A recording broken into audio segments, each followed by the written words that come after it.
I was in Milwaukee, and the chair of that group asked a great question before we started the actual meeting. And the question was, what's the true role of the CEO? For those of you who aren't CEOs and just business leaders, the situation is what's the true role of the business leader, I think falls into that category too.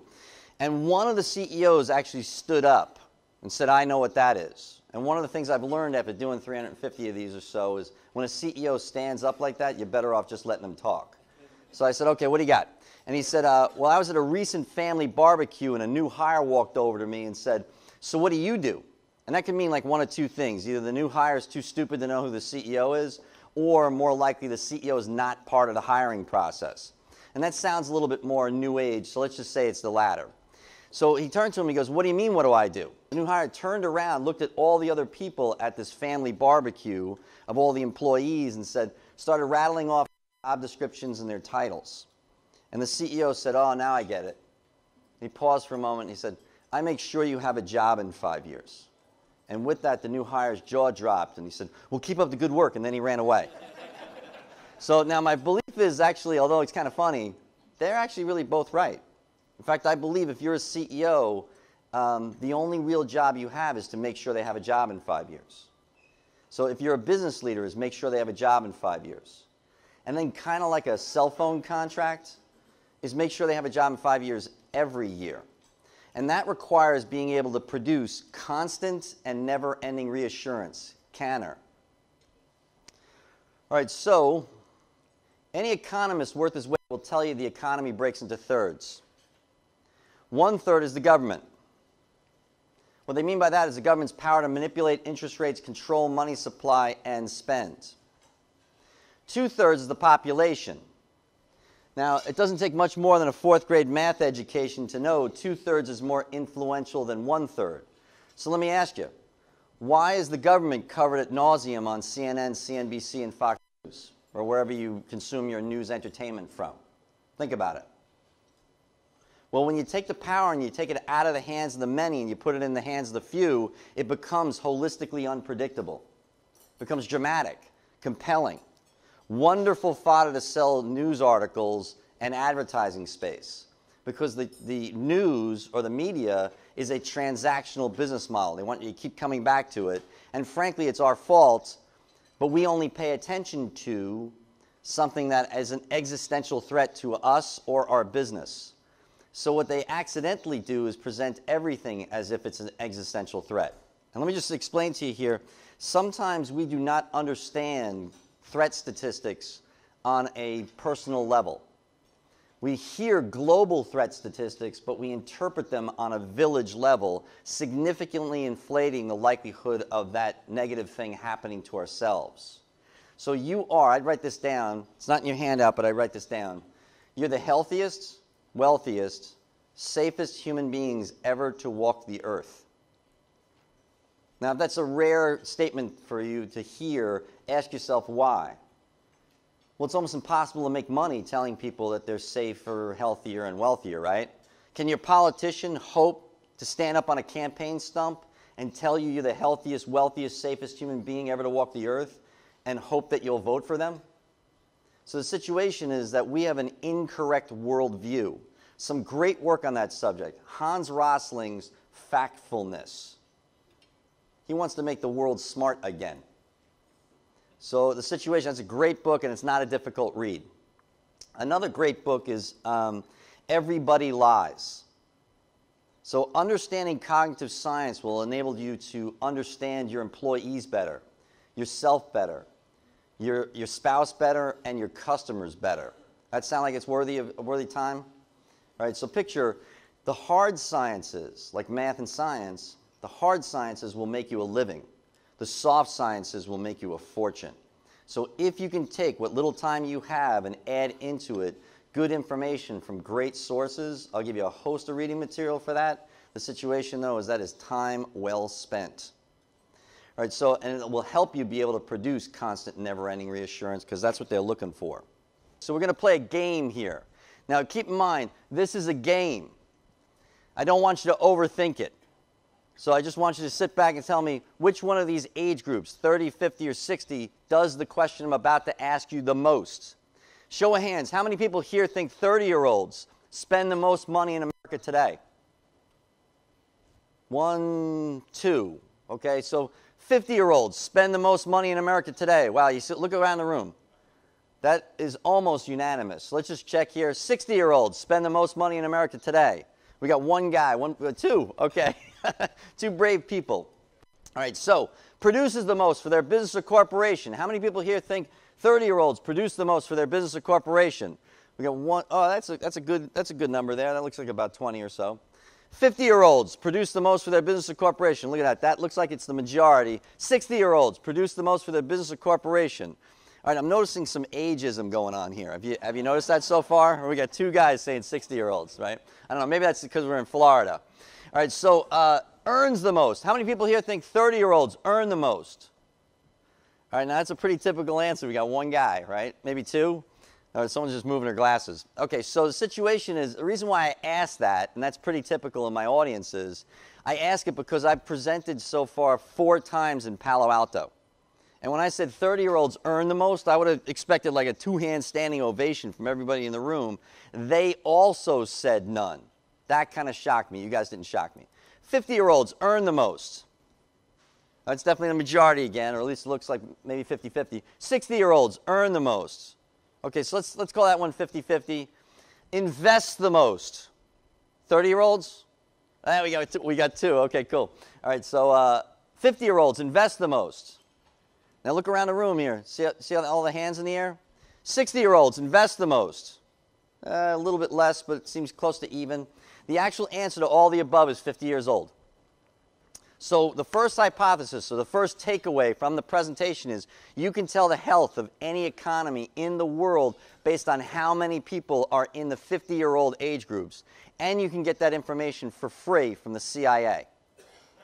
Believe it or not, it is the CIA, the Central Intelligence Agency, studies demographics of every country in the world. If you were to Google it right now, I'm not suggesting that you do, I want you to pay attention, but if you were to Google it right now and hit images, it would pop up 193 countries, and you would see age pyramids of every single one of those countries. They do it for free.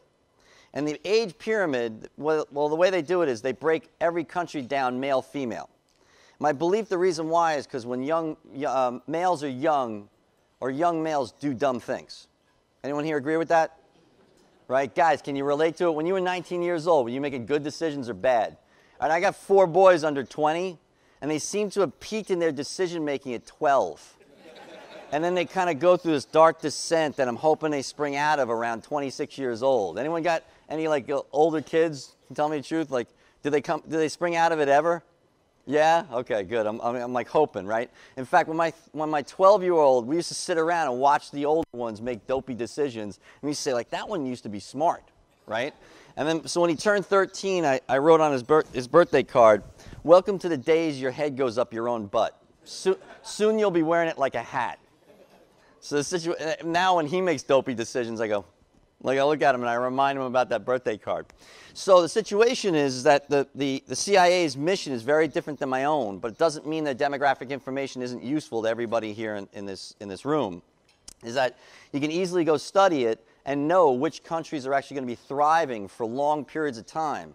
How many people here have an international footprint or are looking to expand internationally? All right, so there's a few in the room, so this is worthwhile going there. The rest of you that don't look like you're going to be expanding internationally, think about it as a way to how to diversify a 401k or investments to know which country is actually going to be thriving in the relative near future. All right, so the age pyramids fall into one of 3 basic shapes. You have an arrowhead. An arrowhead means there's lots of old people and they're getting older. That shape is echoed by 129 countries in the world, almost the majority of all what would be considered first world nations. You have a handful that are shaped like a minaret. So it looks like the top of a Polish church or a mosque, right? Kind of a melted chocolate chip shake. That means they have a lot of mid-range people. Those are the economies that will do great going forward. An example of that would be Brazil. So this would be the first layer of analysis I would do. Second layer, because Brazil kind of leaps off the page here, is are they pro-trade or not? If they're not pro-trade, that country will not live up to its potential. So if I was looking to expand into other countries, I'd be leery of Brazil.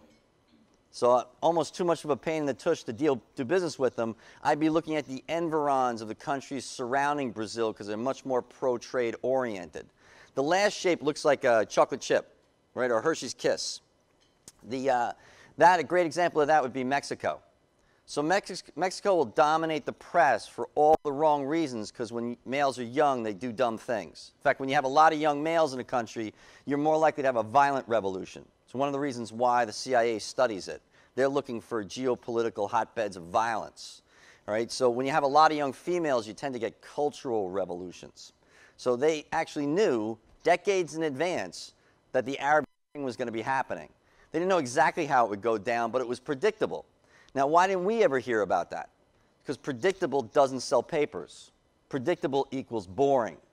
So in this next chart I'm going to show you here, my plan is to bore you for a while. Right? So I want you to buckle up. And the reason why I want to bore you is I'm arguing here how predictable the common man really is. So what's not good for the news industry is great for us from a strategic planning perspective. Because we can bake into how boring mom and pops are across the United States. If we can bake that into our strategic plans, our marketing plans, and our investment plans, those plans become more durable and more sustainable. That's what I'm after. Cool? All right, so moving on. Okay, so now I got to preface this chart, and there are ways to actually score my presentation online. It's a little bit like Yelp. And sometimes people make comments about it, but I got to talk to you about this one comment I saw because it was particularly vapid. Someone in the audience said, I don't know why Mark Parrott talks about the baby boom generation anymore. They're no longer relevant. Now that statement is so dumb, I got to assume it was a male who said it, so we're just going to pretend it was a dude, right? So the situation is like, that's not wise, all right? What you don't want to do is don't come from the arrogance of generation to generation. My only argument with this chart is I'm focusing on baby boomers primarily because they're old enough to hit every rung on the ladder that I'm about to show you. Fair enough? Okay, so in other words, don't be that guy, right? All right, so how old were baby boomers when they moved out of their parents' home? 22 years old. I write this down, too, by the way. You can't get this information from the Bureau of Labor Statistics or the CIA or the census, what have you. This is proprietary information. It's in your handout. It's proprietary information. So 22 years old, they move out. The most common answer I get when I ask that question is 18 years old because the majority of all baby boomers did not attend college, let alone finish college. So therefore, they could have entered the workforce earlier. My argument is when you don't have a college degree, you usually have to do some type of apprenticeship work in order to afford the economic event of moving out. So that's why 22 is the peak of the bell curve. So how old are they when they get married? This is code for audience participation.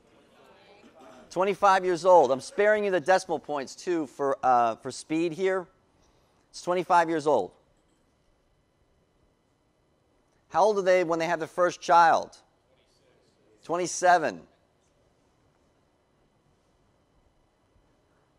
Okay, so now I'm going to back up and talk a little bit about millennials and how they're doing things slightly differently. All right, so the first one is kind of a disturbing statistic. The only statistic I'm going to mention here today that is studied by federal mandate is first-time live births to teenage mothers. The concept behind it is it's the single most important ingredient in the definition of poverty. If you wait to 25 years old to have your first child and have it post-marriage, you virtually eliminate all chance of poverty in all of those human beings' lives. You end the cycle of poverty. So the bad news is the last statistics we had was there was 249,000 first-time live births to teenage mothers. That was 2016.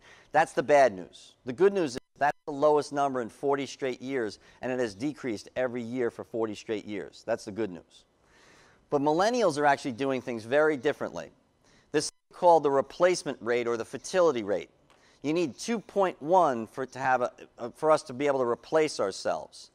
Last year, the last year that they had the statistics for is last year was the first year in American history that we did not replace ourselves. We dropped to 1.97. Now, there's a couple of lessons in here that I want to teach you about statistics, especially the television. All right, what we don't want to do is take 1 year's information and assume that's a trend. It's just 1 year. In fact, if we do assume it's a trend or talk about it as if it is one, It's called flatline projecting. Are you guys familiar with this term? Flatline projecting is where you take too small a data census and draw too long a conclusion. Who is a huge fan of flatline projecting is any talking head you've ever seen on television. And the reason why is because they need material to talk about it emotionally, how it's like barbarians at the gate, it's the end of the empire, we're all going to hell in a handbasket. It's all sorts of reasons why you need to be afraid and pay attention to them. So what I want you to do is watch statistics, read books through a lens of, is this person guilty of seeing what they want to see? Because guess what? Remember the book I told you about, Everybody Lies? We are all guilty of seeing what we want to see. Another word for that is Facebook. All right, so what happens is that if you go on Facebook, if Facebook was really wanted to be accurate, they'd call themselves I'm going to make myself right.com. Right? So what happens here is we are all guilty of it. Everybody is. Don't point the finger in the wrong direction. Recognize you are too. We are what's referred to as innumerate. Anyone familiar here with that term? Not even the PhD. Situation. Innumerate is the numerical equivalent of illiterate. So all human beings are born innumerate. We do not understand big statistics and we do not understand little statistics. That's what the scientific method is for. So what we really need to do is listen to people actually analyze things in great detail. You got one guy here that wanted the tough reads. Have you ever read Steven Pinker? All right, How the Mind Works? That's the best book I have ever read. It's 20 years old now. It's as relevant today as it ever was. Everybody Lies is similar. So Everybody Lies is a much easier read. I do about 100 flights a year, and I don't sleep on flights. It's kind of a curse and a blessing. The blessing is I get to read about 50 books a year. I read all nonfiction. Like I watch fiction, I read nonfiction. And the situation is what I want to read is I want to read what scientists have to say, because what they'll do is they'll argue the issue from 19 different angles. If I was to rewrite Pinker's book, it'd be 50 pages long instead of 750 pages long. But I recognize that people in this room have limited time and resources to read that type of material. I'd read Everybody Lies. And keep that in the back of your mind. Everybody lies, including myself and you. So what we're going to do is we're going to make some assumptions about the future, but we've got to recognize everybody lies. Cool? All right, so another thing that millennials are doing, really odd. This one hit me like a curveball.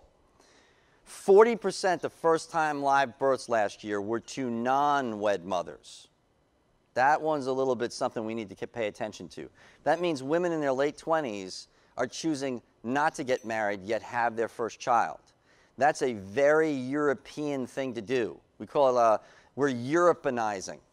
So what ends up happening is that college-educated German-born females, less than 35% are even having one child.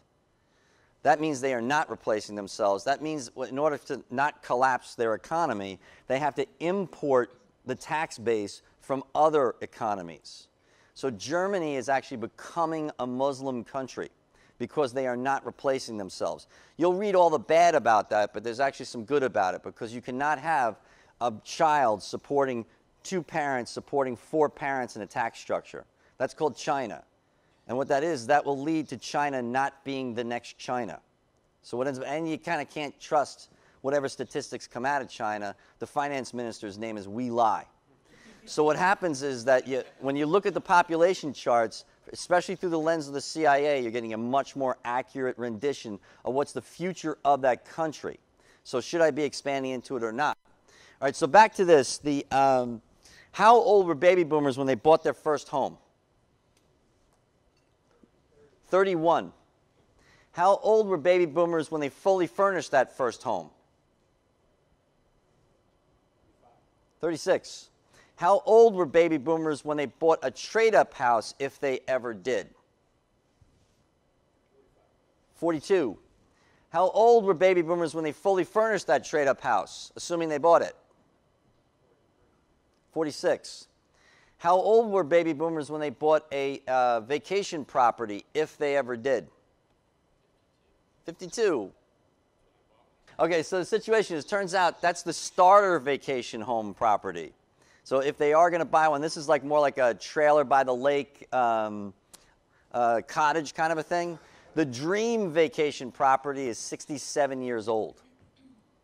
Now, how old are they when they buy a retirement property? I'm expecting you guys to get this more than my other states for obvious reasons. Anyone? 66. 70. What made you say 60? I thought, I mean, if they retire, Like I would look at that as like 55 and over housing kind of a thing. So I like where you're going with it. The situation is, I think this is actually a blended statistic.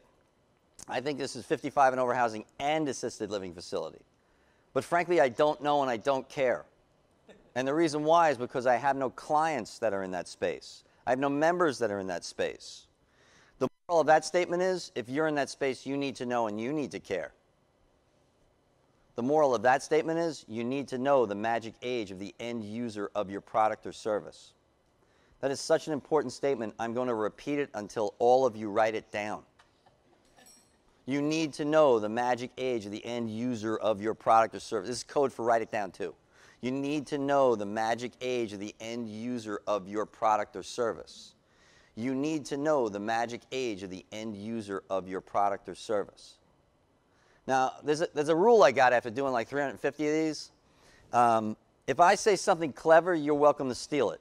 If you say something clever, I'm going to steal it. Right, so I'm in Cleveland. There's a guy sitting about your seat right there.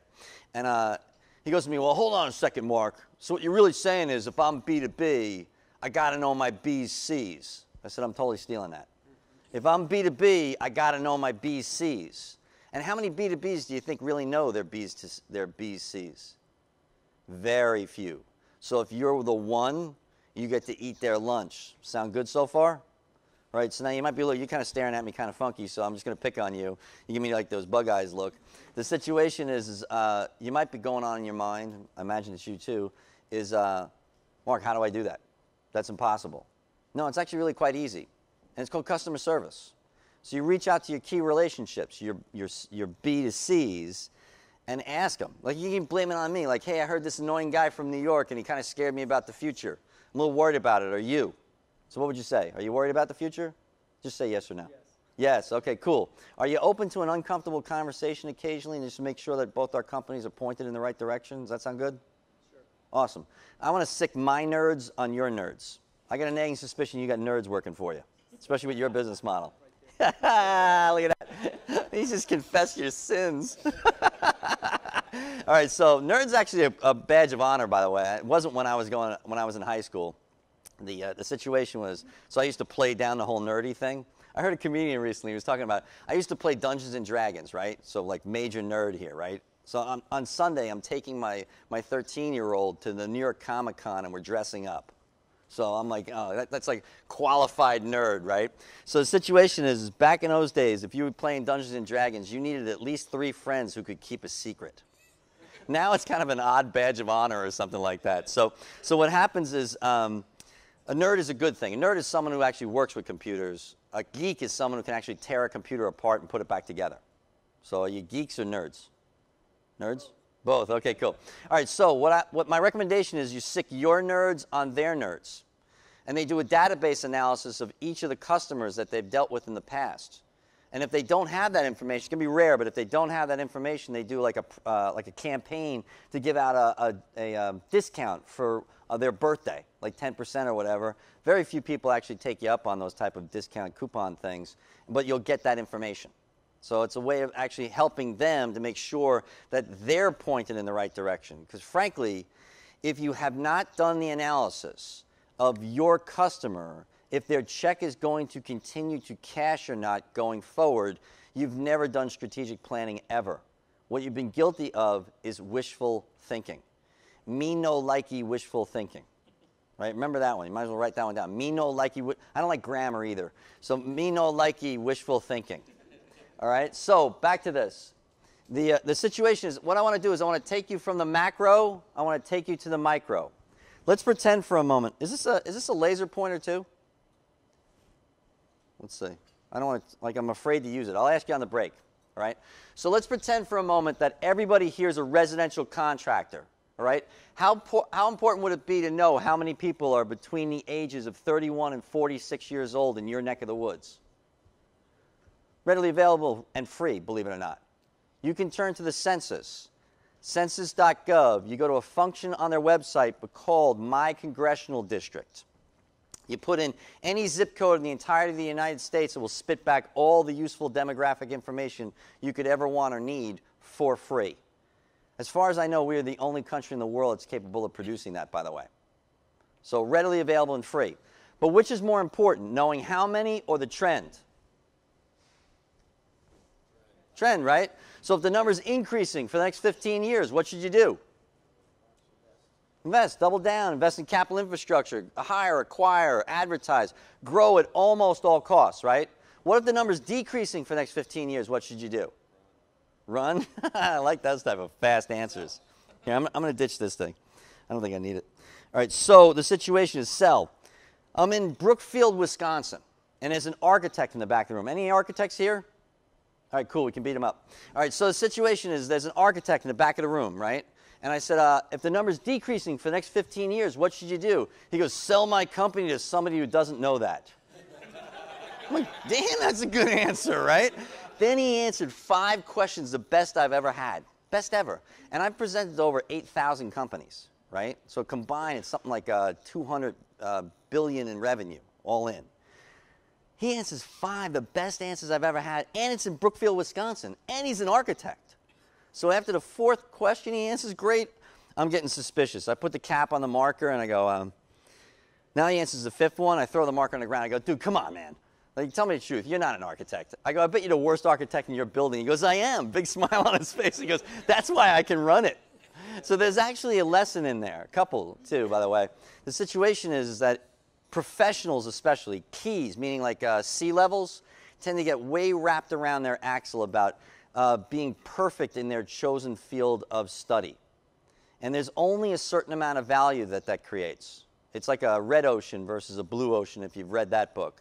The situation here is that if you're getting wrapped around your axle about being better and better and better about your chosen field of profession beyond a certain level of competency, you're actually looking downward. You're becoming micro-oriented. In fact, there was a dentist in Tuesday's meetings in San Clemente, and they are super guilty of that. Everyone in that industry was beaten up their entire tour of duty in their education. It's like self-flagellation, and they tend to be a morose crew. So what ends up happening is they're like, I got to be perfect, I got to be perfect, I got to be perfect. And what that does, that's wasted energy. One, there's no way to be perfect. It's an unapproachable ideal, or an unattainable ideal.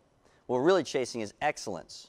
The real deal here is if you can pull back from trying to be perfect and then take that energy you would have wasted on that, making yourself miserable, by the way, and then use that energy to look over the horizon, you can eat everybody else's lunch, which is exactly what this architect was doing. Now, bear in mind, I was guest lecturing at the University of Cincinnati to their architecture department, and I asked them, would you ever let an architect run your company? Universal in the room was no. Universal in Vistage is no. Usually there's an expletive in front of the word no, too. So the situation is they're not known as great CEOs. This guy was one of the best I'd ever come across because he was able to transcend his training and be able to look over the horizon.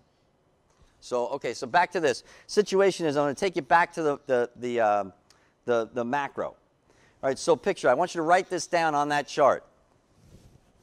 Spending increases every single year of your life after you move out of your parents' home, peaking at 49 and a half years old. Then it plateaus out to 55. And then we shrink the rest of our lives as an aggregate, as spenders. So let me ask you, why is 49 and a half the peak spending age? It's right on this chart too, by the way. Good call. What's your name again? Justin. Good call. I like that. I like the way you're thinking. So actually what it is if they're 27 years old when they had their first child, that first child moves out at 22, hopefully. There's actually a moment here. Some of these statistics, you have to dispel some of your statistical disbelief because Vistage members or Vistage quality type businesses are not normal. We are a collection of genetic freaks, if you really want to boil it down. And I say that with love and reverence. The rest of the world does not think like you do. Right? The average work week of a Vistage member is 55 hours a week. I've got the largest survey of privately held CEOs in the country. I beat Ohio State at their own game. I beat Vistage at their own game. 3 80-year-olds reported in my survey working 80 hours a week. That's abnormal. And that might be abnormal in a pathological way. The situation, though, is what's normal for Vistage is not normal for the rest of the world. So you got to think like the rest of the world.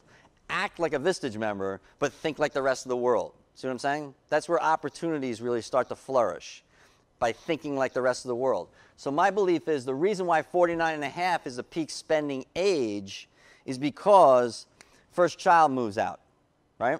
So why is 55 the plateau then? Second child moves out, nuclear family, right? So, and then what happens to the spending patterns of those parents? They shift, don't they? So what you do is you go from spending on the kids, taking the kids to Disneyland or whatever, spending on debt, to now paying down that debt. And anyone here the custodian to their 401k? Nobody, a couple of you guys shaking their heads, yes?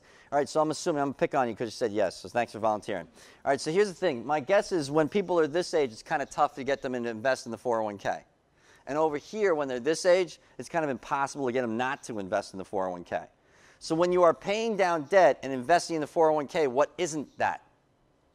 It's not spending. See how that works? And what we're really talking about here is the difference between myself and my father. So I'm a 52-year-old New York suburbanite with 4 boys under 20. My father's a 91-year-old empty nester living in Juno Beach, Florida, in an assisted living facility. Who spends more money, me or him? Me, right? So picture this. I've got some evidence about this, too. It's a little difficult to get my parents in and out of cars, by the way.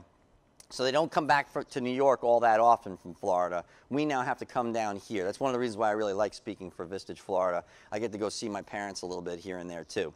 Like next month, I'll do that. So the situation, though, is when we celebrated both my parents' 90th last year, we flew them up from Florida, and we did like a family reunion for all the cousins and the other generations that's still alive, that kind of thing. And my parents flew up in the same clothes they moved to Florida in about 25 years ago, and they weren't in style 25 years ago. Like, you know that whole retro clothing market thing? My dad's got that market cornered, right? So in fact, 5 years ago, we were at an Irish, I'm the 7th of 7, Irish Catholic, right? So picture Irish Catholic, 7 of 7. We're 5 years ago, we're at an Irish wake. One of my sister's mother-in-laws passed away, and my father wanted to come. And I'm picking on you, bro, over there, right? You're my dad. He's wandering around the funeral, the wake, kissing babies and shaking hands, right? You're my sister. And my sister leans into me. She goes, we got to do something about Dad. I go, what? I look over at him. I go, what are you talking about? What do we got to do about Dad? She goes, look at him. He's a mess. And I look over. Sure enough, he's a mess. And I said to her, I'm not going to do anything about Dad. One day I'm going to look exactly like him. And I don't know about you guys, I'm looking forward to it. Like, I want to wear my pajamas in the daytime. And I want to have ear hair like a Rastafarian. I cannot wait to no longer care. And I'm betting I'm not the only dude in this room. I'm not going to speak for the ladies. It never goes over with the ladies. But dudes, any takers? Anyone here? My brothers, all right? Like, let's see, fashion sellouts, right?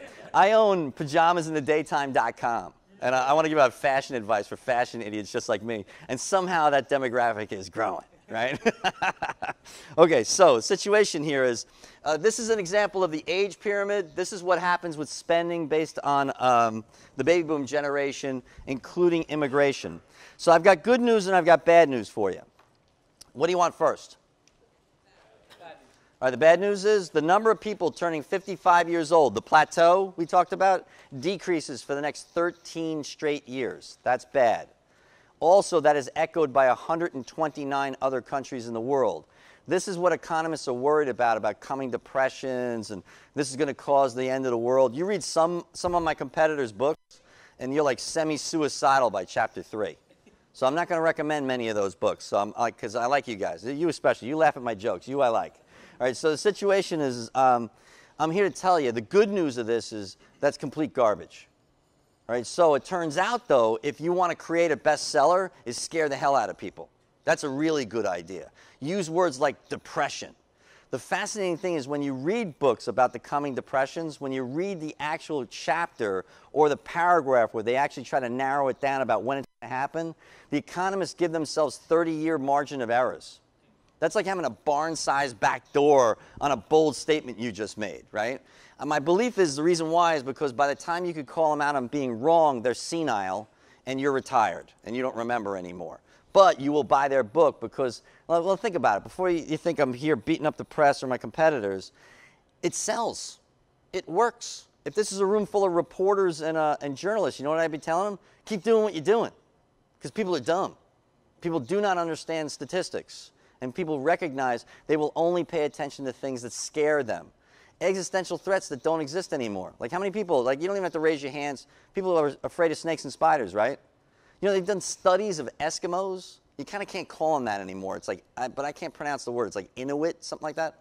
So the situation is that if you study Inuit Indians, they are scared of snakes and spiders too. Well, guess what doesn't exist in the Arctic? Snakes and spiders. We all have these basic fears. That is the first lens we see everything through. So if they take advantage of your tendency to be worried about the future, afraid of the future, you buy the book. The second thing they are missing is, you see this little dead zone up here in the 40s? That's known as the as Generation X. That's what everyone's worried about, is this Generation X gets small, and therefore we can't spend as much as what the baby boom generation used to do. It's not that big a deal. Look at that chart. Does that look like a terrible situation to you? Well, it's nine times out of 10, it's misrepresented to you as if it is terrible. Like there's a book out there called The Demographic Cliff. What they do is they take the information and they skew it in a way so it looks far worse than it really is. So this is what actually happens. We drop a total in generational numbers in the next 5 years. People turning 55 years old, in other words, falls 7.7%. Because of one thing that the government can actually do. That's actually a good thing, by the way. It was perceived to be like a 30 or 40% drop in population. It only dropped 7.7. Why? What can the federal government do to move the needle on people of a certain age? What can they do? Immigration. All right, so now bear in mind, I'm going to be talking about legal immigration here. The census, when I called them up to corroborate a lot of information for the book, they tried to tell me they know how many undocumented workers are in the United States right now. That smell a little fishy to you? Yeah. Okay, so I said to them, I go, you know, you do most of your work through phone census now, so you called all the suspected undocumented workers. All of them had a phone. You got them on the phone, asked them, excuse me, are you undocumented? And then they said yes. That conversation happening, you know what the response was? Excuse me, sir, can you hold on a moment? Like that conversation happened 5 times. Next thing I know, I'm talking to the director of the census. He's like, who are you? Right? And I said, I'm an aspiring author. I said, don't worry about it. Like, I understand the campaign's going on right now, and this is a hotbed issue. I just smelled BS, and I felt like I needed to call it out. What I was really asking for was, what's the peak age of legal immigration in the United States? Remember, this is code for audience participation? 40s? No, that's late. Who said 30? 30 years old is the peak age of legal immigration in the United States. I think that would be echoed in all the first world countries too, by the way. Why? Why is it 30 years old? Anyone want to take a stab at it? What's that? Well, it depends on who you're targeting, because remember, whatever you read in the paper is a statistical anomaly. So they'll talk about like the genius visa and getting people here who are smart enough, but that's not the norm. What I'm interested in is the norm. What's the norm going to do? Because that we can bake, it's much more relevant to bake into our strategic plans, right? Say again? More transient at that age. It's a little intellectual, dude, so I can definitely tell what you do for a living. Situation is, I think much more prosaic. It comes down to kids. Kids, right? Yeah, because like, how many people here have kids? All right, that's most of the people in this room. When you had your first kid, did you make your pediatrician's life easy or hard? Hard, right? Yeah. By the time my third one came along, we're ripping the binky out of the dog's mouth like this. We weren't sterilizing anything after that point, right? Because why? Like at that point, you kind of know, hey, they're durable, they're sustainable, they're predictable, right? So really what that previous chart is, this previous chart is, believe it or not, all about procreation.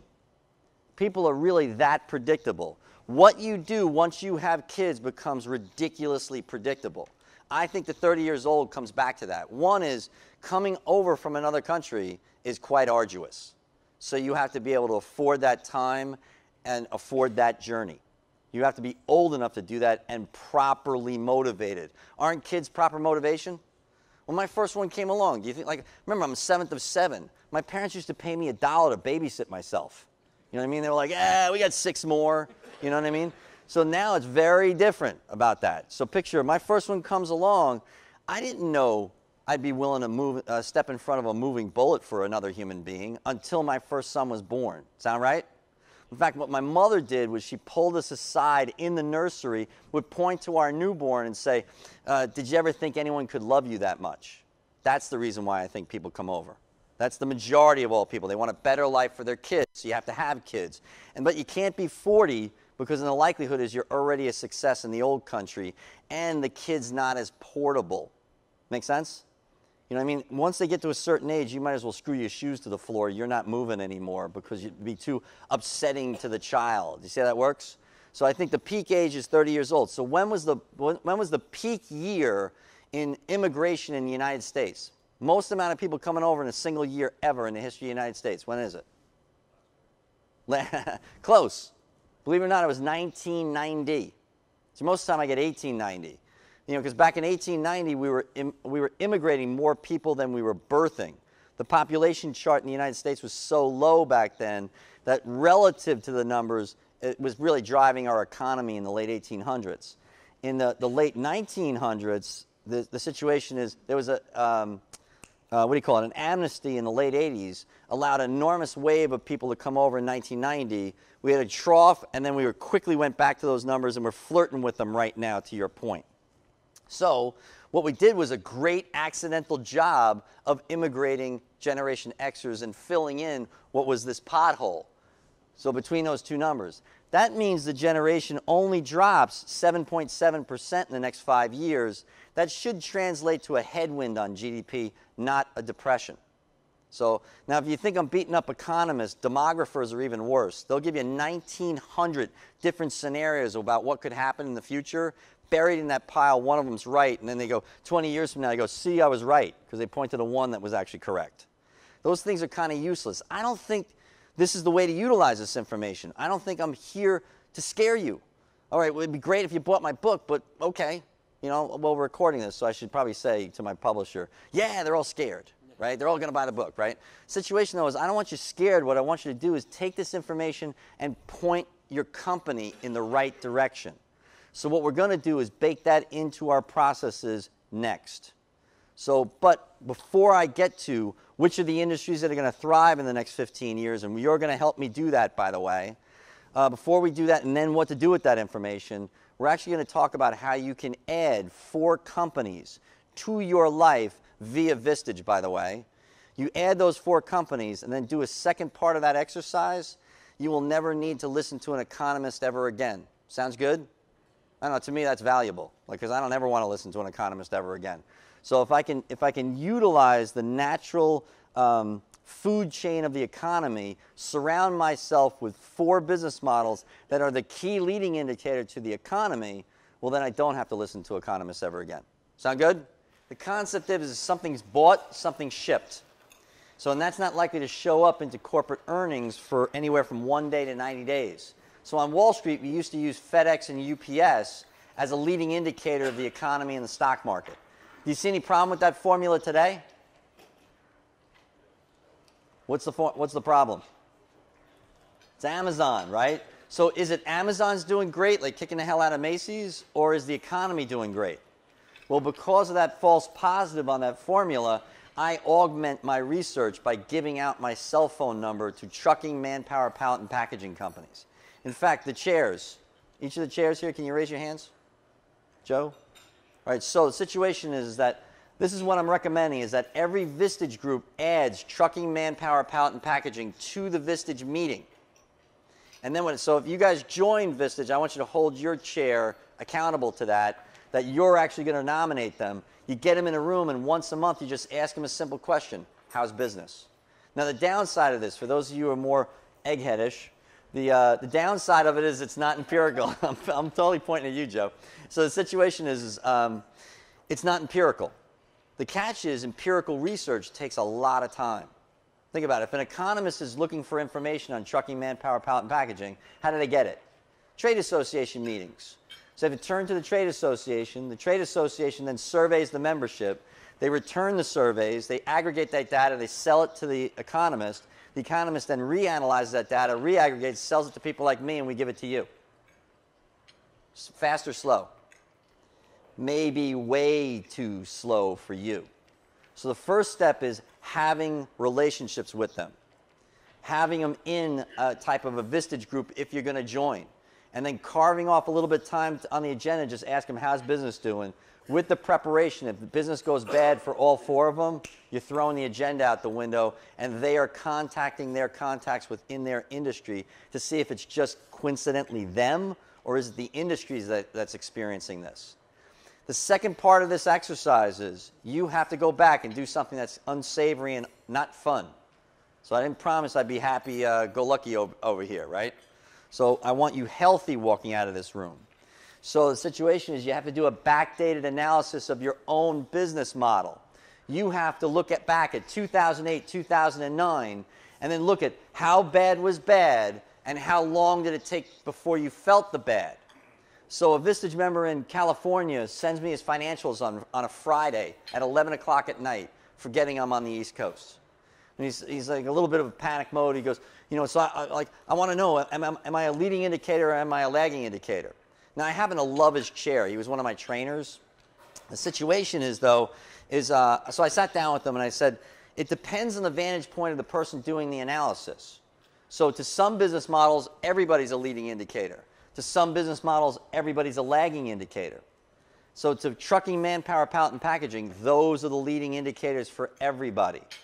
So what we did when we did the secondary part of this analysis is we looked at how long did it take for him to feel the bad in 2008, 2009. It took him 9 months before he felt the bad. So is he a leading indicator or a lagging indicator in your mind?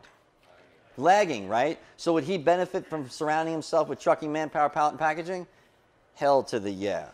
So the situation is if you do those two exercises and religiously watch trucking, manpower, pallet, and packaging, you never need to talk to an economist ever again. So at least do the backdated analysis and see how bad was bad, how long did it take till you felt it. Sound good? Okay, so I want to move on. This next exercise is where the rubber meets the road in this entire presentation.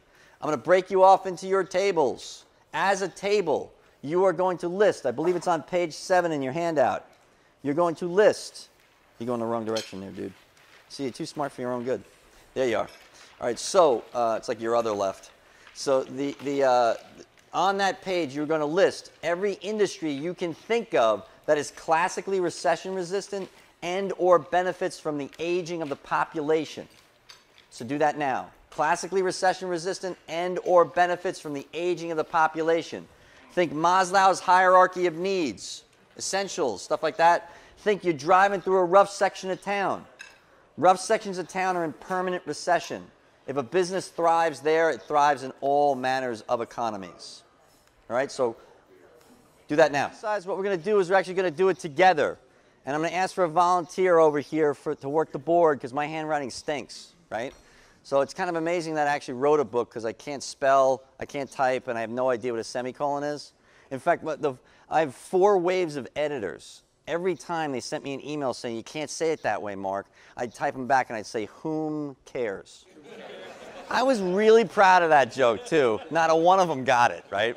So I need your assistance. Would you mind volunteering up here? All right, so my handwriting's terrible. What I want you to do is just write down the best things that come out of here, all right? I saw your handwriting, so that's why I'm picking on you. Thanks for volunteering. All right, so without overthinking it, what we're going to do is we're going to take one industry each. We're going to go around the room, and then I'm going to fill in the back end of this. I've done this exercise with 1,500 companies. So the research actually, it's actually chapter 7 in the book. So that research is 1,500 companies doing this exercise in 1 year. All right, so without overthinking it, just give me one example you got of classically recession-resistant and or benefits from the aging of the population. Utilities, so utilities. What else you got? Healthcare. All right, so let's not shotgun them here. You're gonna fill that entire whiteboard. All right, healthcare. Healthcare we can slice and dice a lot of different ways too, by the way. What else you got? Pharma, absolutely. I'd put that in there. Pharma is one of the better ones. What do you got, guys? Government. All right, so why? Hold on a second. I'm getting to you. Do you have a question or you have a statement? Okay, I'm coming to you. All right, so government. So picture it's why does the government do well in recessions? Because they got a license to print money, right? They can print funny money.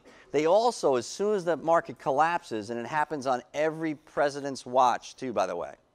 Also, the stock market does not go up 10 years in a row without going down significantly, at least one of those years. And 2 weeks ago was the 10-year anniversary of the start of the financial crisis. So what do you think I'm thinking? Good things or bad? Bad. I'll get back to when, but the situation is that when things go bad, now the government has free reign to come up with any agenda that they want under the guise of creating jobs, and they can print funny money and then cram that agenda down the throat of the voters under the guise of it creates jobs. Now the situation, I'm not saying it doesn't create jobs, although they'll call it a stimulus package. The market has usually recovered by the time they even announce this thing because it takes too long in Congress for it to actually stimulate the market. So keep it in the back of your mind. What you want to be doing is anticipating what's the likelihood of the current regime, what are they likely to do, and then position yourself to take advantage of it. Cool? Awesome. Good job. What else you got? Consumables. Consumables. What do you mean by that? Toilet paper. You're like, if the economy stinks, I still got to wipe my butt. Got it. All right, so toilet paper, hygiene type stuff. What do you got, table 6? Utilities. We already got utilities. Don't repeat the ones that are already up. What do you got? Sanitation. Okay, cool. Waste. What else you got? This is my favorite category of them all. The death industry. So write death, big, bold letters there. All right, so why? All right, so let's put this in perspective. If you were going to do a startup today, like you're coming out with an app or something like that, you would have to approach venture capital today. You would have to be able to prove to them that you can create a 20x multiple in the next 10 years, and then they will fund your startup. That's the concept. The death industry has a 60x multiple. More people will die in the next 40 years than have ever died in American history. In fact, more people will die certain days in the next 40 years than more people will die on a day than did in the Civil War. That's how many people are going to die in the next few years. And there's something called demands-based inflation. Anyone familiar with it? Whatever industry the baby boom generation is about to start into, whatever market they're about to start to buy into, that market is always unprepared for it. That's the reason why the co-op market went crazy in the 70s and 80s.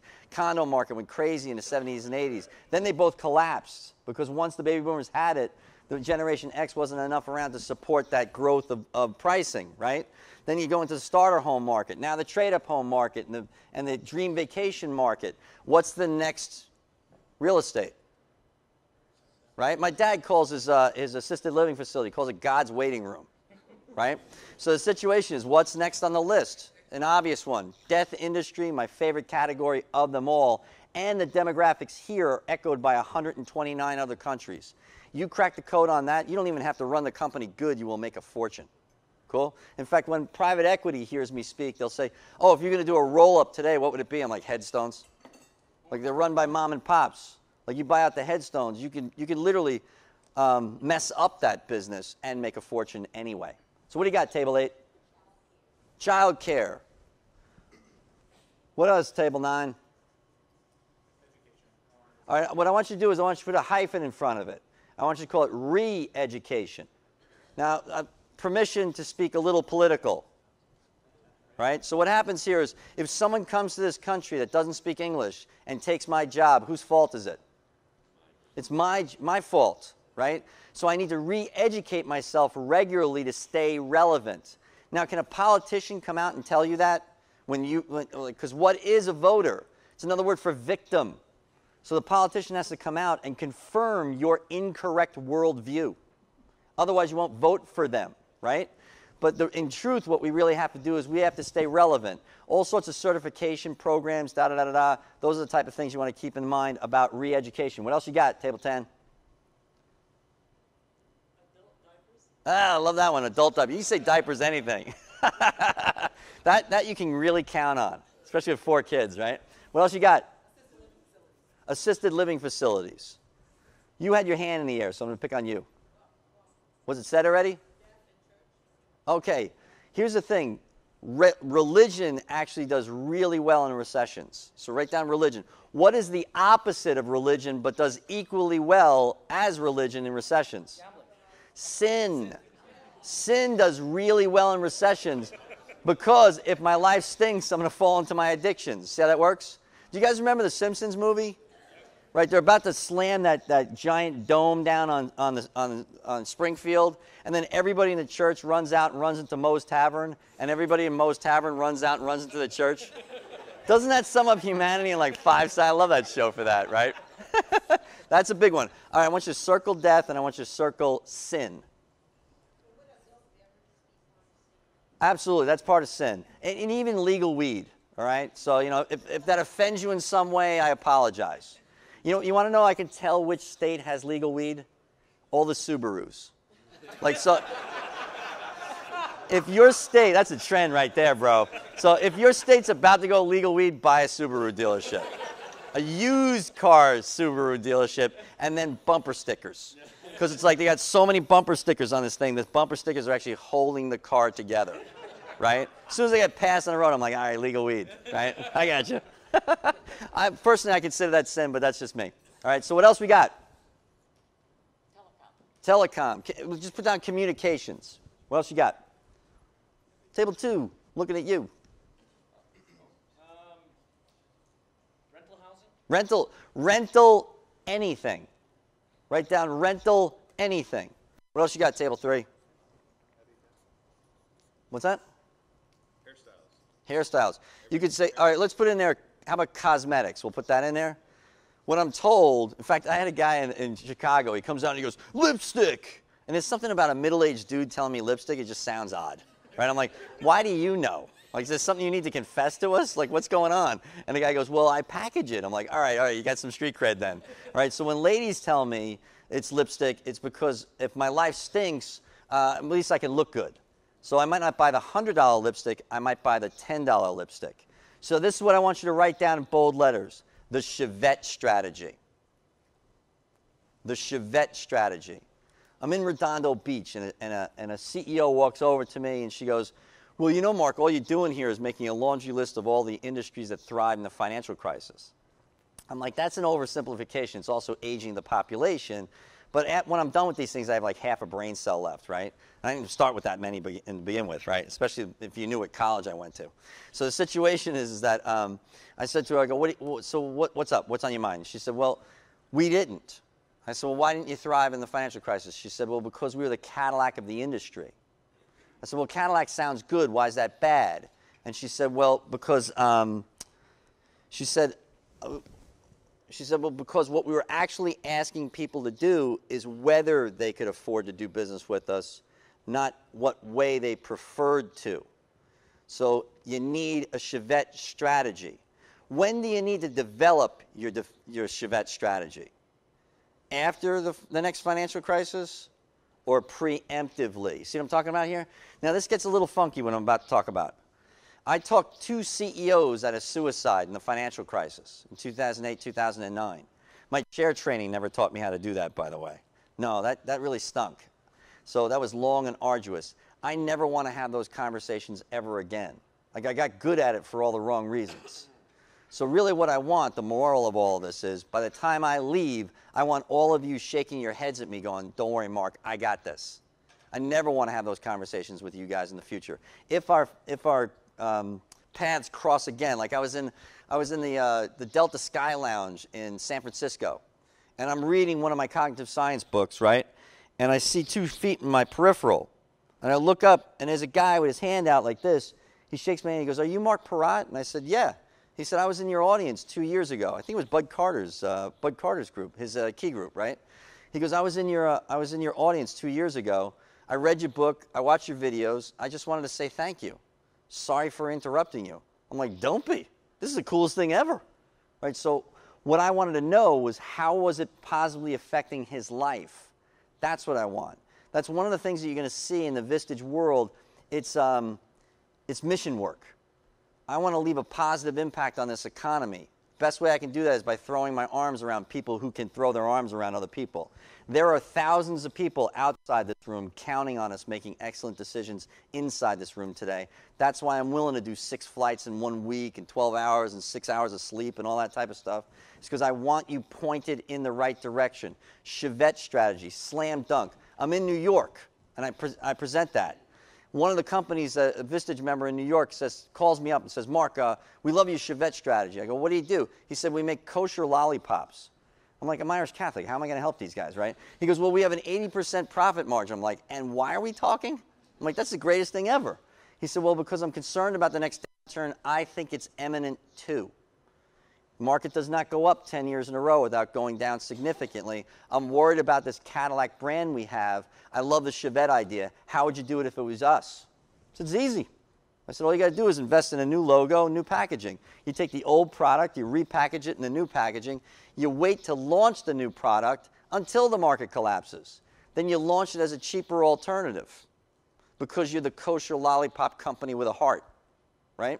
If it engages the audience, well, then that pays you to reformulate the product and get it cheaper so that this way you're back to the 80% profit margin. Sound good? Not rocket science, right? Chevette strategy. Where are we at? Who's next on the list? Okay, what do you got? Just a little counterpoint. For a product, I get that. You can get a new product. If you're a service company and you're a premium product, I don't know how you change the culture and become a non-premium product and not damage. Are you a member? Yeah. Okay, so the situation is that you turn, it's called issue processing. You turn to your Vistage group and you say, look, I'm concerned about the market collapsing. Last time we had to do X, Y, and Z. When the market collapsed. What should I be doing now? What would you do if you were me? So the situation is, I'd be looking at, okay, you take the bid that you respond to, especially if you're B2B, the RFP, and you say, okay, what don't you want in this? Right? This is the a la carte menu now. So we're not doing all-encompassing. At this moment, we recognize you're in trouble and you need some help. What I'd much rather you do is what we talked about. Best thing to do is do an analysis on every relationship you have now, right now, so that you know their check will be able to continue to cash in the next downturn. If it will, they deserve more attention now. If it won't, you need to start politely disengaging yourself from that relationship. I call it a relationship audit. I'd write that down. A relationship audit. I'll explain it a little bit more if I have time. All right, so what else we got? Taxes. Put that down. What else? Do it yourself. DIY. What else? Credit card industry. Well, why the credit card industry? Bad times people are using to buy food, and good times are using to buy cruises. Oh, did you hear that? You got to talk louder, dude. That was really good. I like that. Yeah. Bad times people use them to buy food, and good times use them to buy cruises. Awesome. Let's put down credit cards. What else? Tires. Maintenance. Write this down. All capital letters. Maintenance.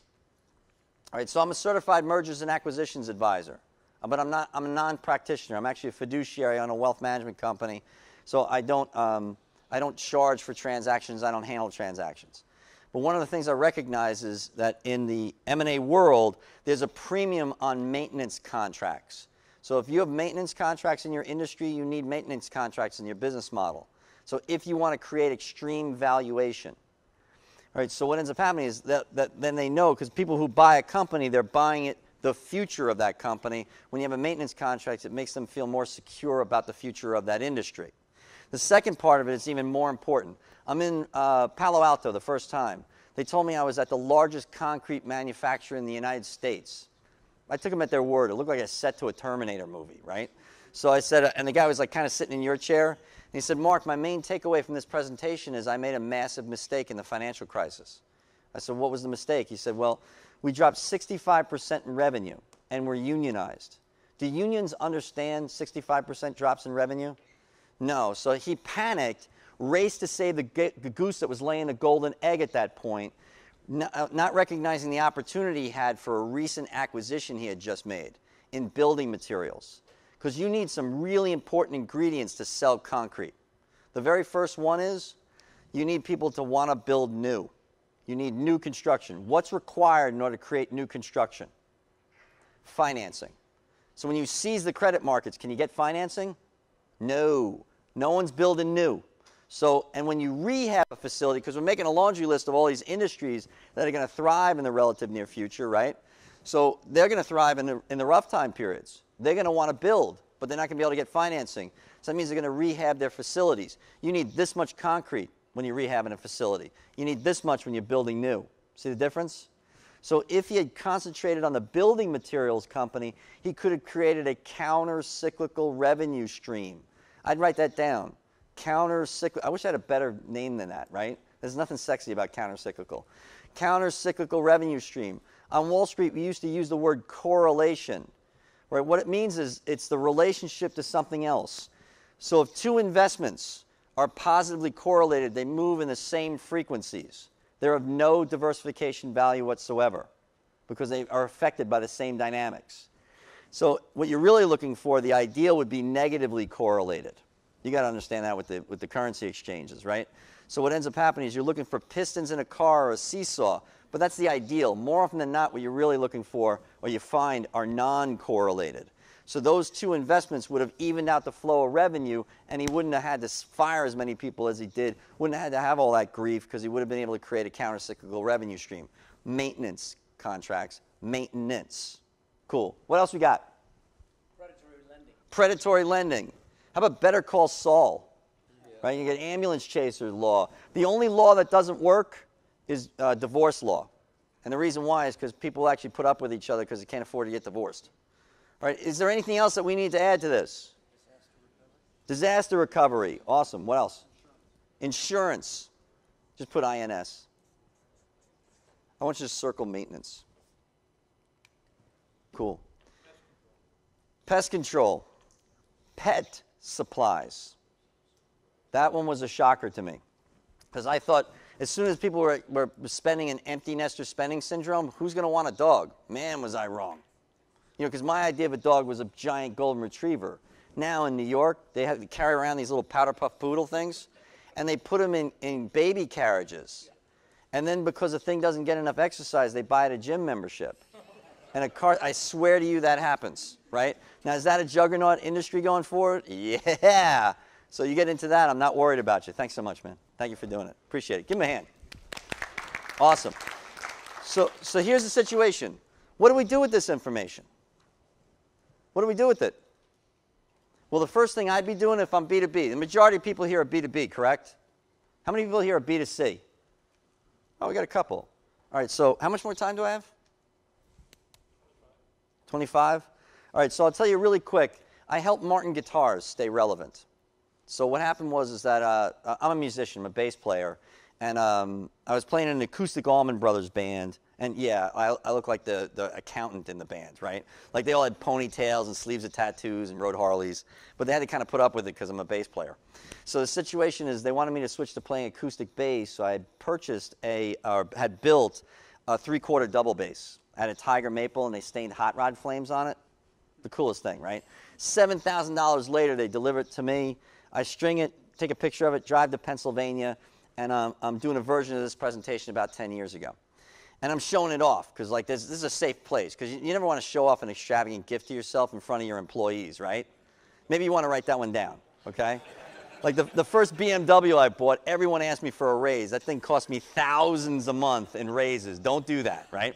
So but it's a safe place to show it off is at a Vistage meeting because all Vistage members make extravagant gifts to themselves that they hope no one finds out about, especially their spouse.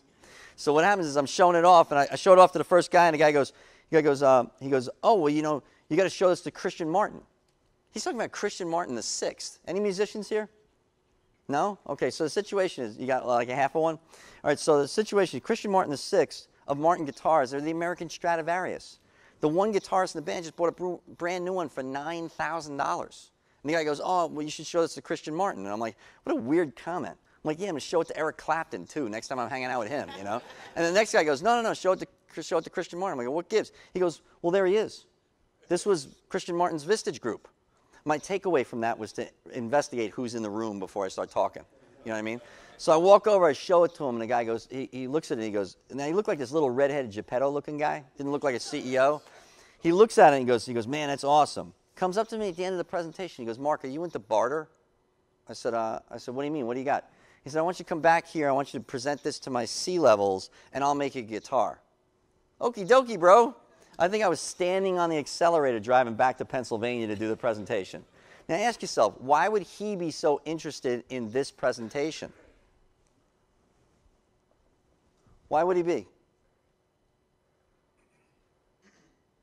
What's the demographic that buys a $9,000 acoustic guitar? What's that person look like? Me, right? Especially at that time. 48-year-old white American males. Now, I don't do a lot with ethnographics, but you can study it at that level. The situation is that what the bad news was we were decreasing in the number of 48-year-olds, especially males, for 14 straight years. And there's a dirty secret to Vistage and CEOs. Sometimes CEOs are founders. Sometimes CEOs are hired guns. When you're Christian Martin VI, you don't own Martin Guitars. Martin Guitars owns you. His sole purpose in life is to make sure Martin Guitars thrives long enough to make it to Christian Martin VII. See how that works?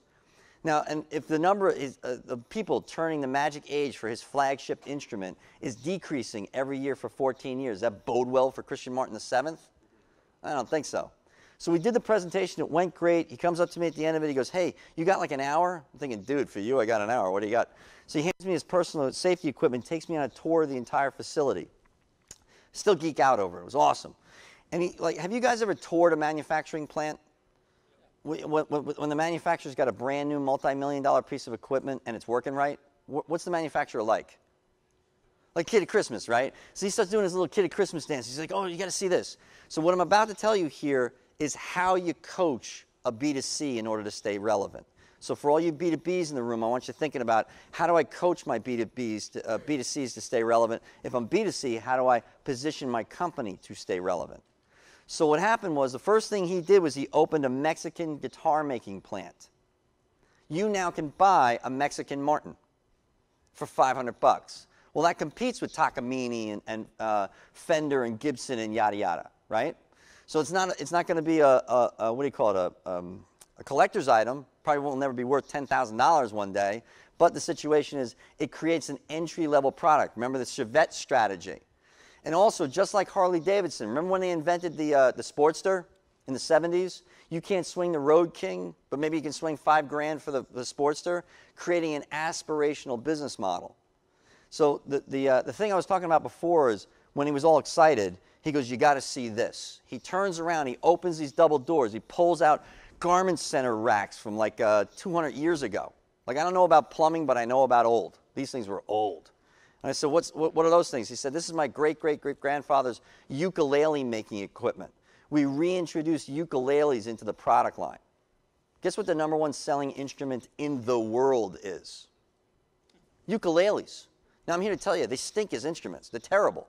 You talk to any guitarist, any self-respecting guitarist, you go, hey, did you ever play a ukulele? They'll say once. It's a gateway drug for real instruments, right? But for some reason, the next generation goes crazy for them. More importantly, the Japanese market went crazy for them. They were willing to pay a premium for the Martin name because they love ukuleles. What's brilliant about that, he didn't understand this at the time, but Japan has a counter-cyclical demographic trend to our own. Just as we start to pull out of our doldrums, they start to go into theirs. When they go into they pull out of their doldrums, we go into ours. There's only about 19 countries in the world that are counter-cyclical to the United States. Something to keep in your mind. That's chapter 6. The situation, though, is I was able to coach him with a series of pivots. But some of them he came up with it on his own. He knew the magic age of the end user of his product or service. So you got to ask him, well, Mark, why did he bring you in then? Well, sometimes being the CEO of a business today is a little bit like being the father of a wayward teenage son. Your voice can fall on deaf ears like wah, wah, wah, wah, right? So sometimes they bring in resource speakers like myself, especially if the message is congruent, to kind of rah-rah everybody. Because for some reason, I don't get this from CEOs, but every other layer of business, if you fly in on a plane, you must know what you're talking about. You know, I was the keynote to the AICPA's Conference on Trends. They have 300,000 members. I spoke in front of 800 CFOs. That's a cakewalk compared to speaking to CEOs. It just is. You know, they're like, ooh, you flew on a plane, you must know what you're talking about. Right? So the deal is like CEOs don't give you that kind of leeway, do they? No. He's shaking his head, no. So what happens is, in his case, the third pivot he made was the ukulele thing. The situation, though, is I take home my guitar and I show it to my sons. And I said to them, what do you think of this, guys? They're like, Dad, that's awesome. I said, can you believe the technology that's in this? Crickets. The fourth pivot that he made, which was, to me, the best, was he embraced high technology. To kids my son's age, they're not looking at a piece of wood and thinking technology. They're looking at their phone and thinking technology. Because you can download an app on your phone and play it like a guitar. Does that bode well for Christian Martin VII? So he embraced technology. He started a YouTube channel, and every one of you can do it. Greatest time period in the history of trying to promote your content, your personal brand is right now. Super cheap, readily available. So you can take a virtual tour of the facility through YouTube and see where the extra money is going. Those are ways that you can help coach a B2C in order to stay relevant. And the majority of people in this room are B2B. So the first thing I'd start with, I'd write this down, relationship audit. And Jim, it goes like this. I'm picking on you. You're my rock star sales guy. The rest of you are my sales force. I'm picking on the rock star sales guy. Why? Because they all look up to him, right? So what ends up happening here is what typically happens in B2B is the sales force, 80% of their revenue they're responsible for to the company comes from 20% of the relationships. Sound right? So it's 80-20. What I do is I pull them aside a week before the meeting, and I tell him the questions I'm going to ask. I don't want to embarrass him in front of his peers. And I also enroll him in the cause. What I want is everybody in this room more successful, including you. Sound good? I'm going to ask you 2 tough questions, but I'm going to prep you with them. But it's going to look spontaneous when I do this. This is the first question. You represent 5 key relationships to our company. That's 80% of your revenue coming in. How can you be assured that their check is going to continue to cash in the next decade? And then shut the hell up. That's straight out of Fierce Conversations by Susan Scott. Let silence do the heavy lifting. What ultimately I'm eliciting from him are legal weasel words. How's he going to respond? He's going to use words like kinda, sorta, maybe, might, think, and feel. Feel's a big one for the next generation. Sounds like, oh, I feel like it's this and I feel like it's that. Like feelings are evidence. I don't think so. So the follow-up question is the most important question. I want you to write this one down. Most important question I have to talk to you about here today.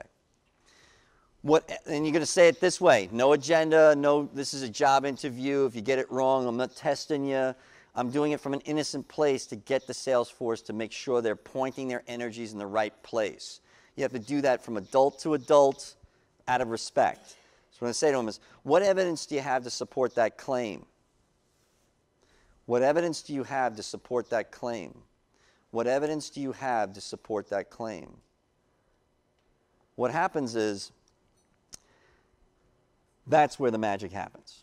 And the answers will fall into 1 of 3 categories. Yes, their future looks brighter. No, their future does not look brighter, or maybe. The more you ask those type of questions, the more you get them out of the maybes, because the maybes will kill you. The no's are actually useful, right? Because has anyone here in this room ever reached for the handset on a telephone on their desk? There's a customer on the other end of the line, and you're already rolling your eyes in your head before you pick up the handset. Have you ever experienced that? Okay, so it seems like a common thing. What you're really asking yourself is when you're reaching for that handset is, why am I dealing with this person? Why are we doing business with this company? I want you to ask that question when? Preemptively. Understand, guess who's going to become your worst headache in the next decade? The no's, right? They start spiraling down, you start trying to help them because you like them. What have you, though, is they might drag you down with them. You don't owe them that. What I even argue is maybe now's the time to start severing that relationship. Some people use code like raise my prices, right? Maybe that works for your industry. Whatever way you have to do it. What we then want to do is we want to redirect those energies from the no's. Don't the yeses deserve more love? But not all of it. You want to give them a little bit of the energy, because the main part of that energy you want to recapture is making sure the sales force is pointed in the right direction. You want to create, write this down, a narrow-casted outbound marketing campaign. A narrow-casted outbound marketing campaign. A narrow-casted outbound marketing campaign. What do I mean by narrow-casted? That would be the opposite of broadcasted. You don't want to appeal to everybody. What you want to do is identify certain industries that will benefit from the aging of the population, or are classically recession resistant because their revenue stream is durable and sustainable. Where might we find a laundry list of industries like that? Right? So what you want to be doing is having this conversation with your sales force. Now, you don't have to bring me in. The book was written for that. So the situation is we did not write the book the way normal books are written. We recognize people don't buy books. Those that do buy them don't read them. Those that do read them don't finish them. This book is everything you need in a one-flight read. Now, do you really need it for you? No, you just heard this presentation. You probably don't need it. You've paid attention. This has the ability to change the lens you see the world through for the rest of your life. You're driving home later, you pass all sorts of advertising signs, and with a high degree of confidence, you'll be able to point out and go, man, that business model is a juggernaut going forward. I should do business with that industry. I should invest in that industry.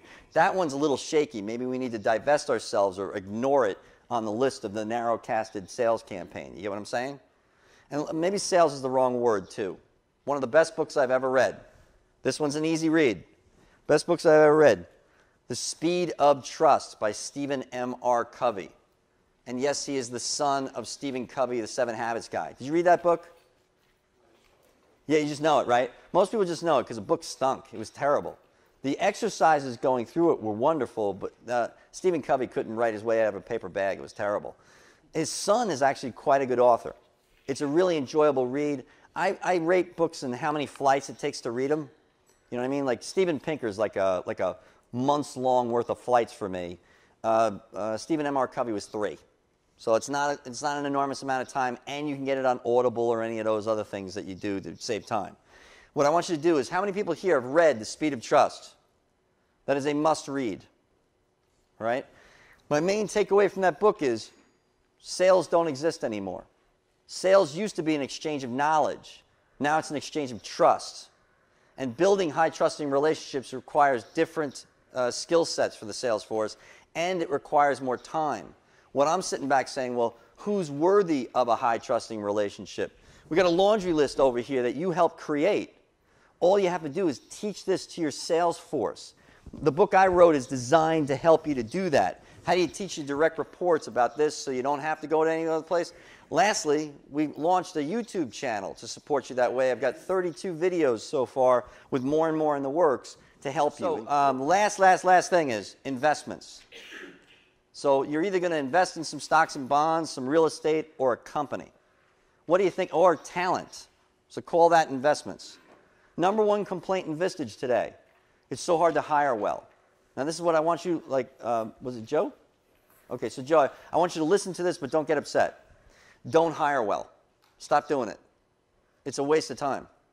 And the reason why is because you are competing with publicly traded companies that are fat, dumb, and happy right now. And you know how you know that they're fat, dumb, and happy? It's proportional to however much the stock market went up. They're also not strategic. They will tell you they have a strategic plan. Yes? No. And don't give me that like, oh, we got a 100-year strategic plan. Only something that stupid could come out of Japan. It's like the dumbest concept I've ever heard. You can't know the health of your economy, your portion of the economy, 10 years from now, let alone 100 years from now. So the reason why that they cannot afford to pay attention to their strategic plans is because they have heroin addicts known as stockholders. And the most addicted heroin addict is the board of directors. Sound right, guys? So picture, you know what a board of directors meeting is for a new CEO of a publicly traded company? It's job interview. Guess what the second quarterly board meeting is? A job interview. What's the third? A job interview. And what are they right now? They're so fat with cash, they're throwing stupid money at stupid things. If you are patient, hit the pause button. Chill. Right? Like, add a bunch of syllables to the word chill, like chill. Smoke some of that legal weed if it's legal in your state, you know, something like that. Chill. And then what happens is that you'll be able to pick up all of those acquisitions, stocks, real estate, companies, talent. You'll be able to pick it up for 60 cents on the dollar when the stock market collapses because it ain't that far away. Octobers are the month of greatest risk. It's kind of like hurricane season. Same type of thing. So it's a little bit like you've been living on the East Coast and haven't had a hurricane in a while. Maybe it's time to buy the flood insurance, right? Or you're living on the West Coast and you haven't had an earthquake in 20 years. Maybe it's time to buy the earthquake insurance. See what I'm saying? Right now, it's time to buy the earthquake insurance. You should be studying recession-resistant strategies, the Chevette strategy. What's the likelihood that each of our relationships right now that we count on, will they survive? Is their check going to continue to cash going forward? And when it comes to investments, chill. Make sure your company's pointed in the right direction. Any questions? Well, listen. I don't know if you can tell this, but this is higher purpose work for me. I'm here to help the few protect the many. Remember I told you I talked 2 CEOs out of suicide in the financial crisis? Never want to do that again. Next time our paths cross, I want to hear you are kicking so much butt your foot hurts. That's what I want to be hearing. So my belief is if I throw my arms around you, you will throw your arms around others. If we do that enough, we can leave the American economy a better place. We can not only survive this next downturn, but thrive in this next downturn. You gave me your time, you gave me your attention. That's in ridiculous short supply. Thank you so much. It's been an honor.